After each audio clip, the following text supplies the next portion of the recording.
ও তো সেই কুলাঙ্গার, ও তো ওই অপদার্থ, ওই জালেম যে তার মায়ের চিকিৎসায় বড় ভাইয়ের সাথে ভাগ করে। তার গরিব ভাইয়ের দুইটা ছেলে মেয়ে নিয়ে দিন কষ্টে পার করে।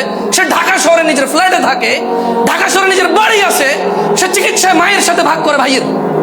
তা কোন ভাই গরিব ভাইটার সাথে ভাগ করে?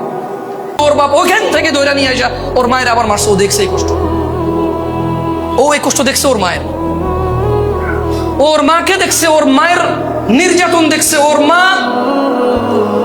ওর দাদির সাথে সবসময় লাইগা থাকতো কিছু একটা নিয়ে। বাচ্চা কোলে নিলে সমস্যা, কাম কাজ নাই, ফুলজ্ঞ হয়েছে, মাইয়জ্ঞ হয়েছে, এটা সারাদিন করে থাকবে, দেখায় আমরা রাজও ফালি নিয়ে দোষগা। আবার এবার এটার রেখে কাম কাজ করলে বলে যে মারিয়ালা আমার বংশ, আগের বংশ আগে দিত না, মেরে ফেল, কান্দতে থেকে আমার নাতি মেরে ফেললো রে, কোলে নেয় না রে। ওর মা এই একটা ট্রমার মধ্যে দিন পার করছে ওর নিয়ে। এক কোমরে ওরে রাখছে, আরেক কোমরে ধান নিছে, এক কোমরে ওরে রাখছে, আরেক কোমরে চুলার মধ্যে আগুন দিছে। ও তো দেখে বড় হয়েছে, ও তো সেই কুলাঙ্গার, ও তো ওই অপদার্থ, ওই জালেম যে তার মায়ের চিকিৎসায় বড় ভাইয়ের সাথে ভাগ করে। তার গরিব ভাইয়ের দুইটা ছেলে মেয়ে নিয়ে দিন কষ্টে পার করে। সে ঢাকা শহরে নিজের ফ্ল্যাটে থাকে, ঢাকা শহরে নিজের বাড়ি আছে, সে চিকিৎসায় মায়ের সাথে ভাগ করে ভাইয়ের। তা কোন ভাই গরিব ভাইটার সাথে ভাগ করে?